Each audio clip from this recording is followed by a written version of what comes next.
Residentes en el hogar. ¿A quién se debe censar?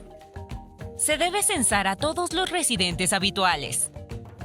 ¿Quiénes son los residentes habituales? Son las personas que viven regularmente en la vivienda o aquellas que piensan quedarse a vivir en ella. ¿Quiénes sí deben ser censados?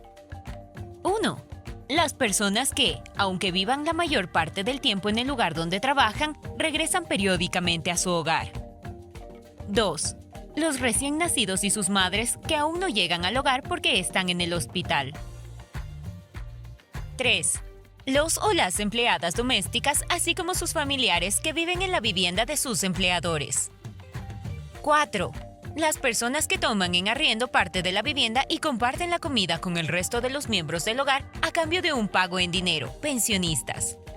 Siempre y cuando estas personas no tengan otra residencia habitual.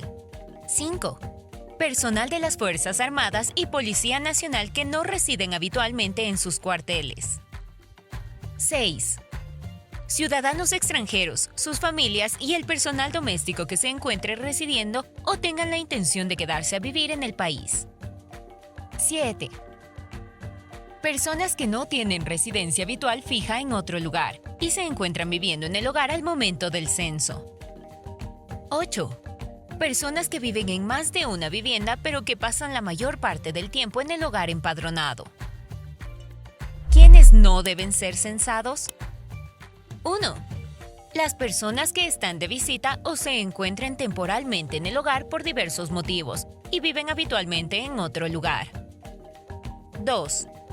Personas extranjeras, civiles o no, que se encuentran en el país con carácter temporal por diversas circunstancias, como turismo. 3. Estudiantes que se encuentren residiendo en otra vivienda del país. 4.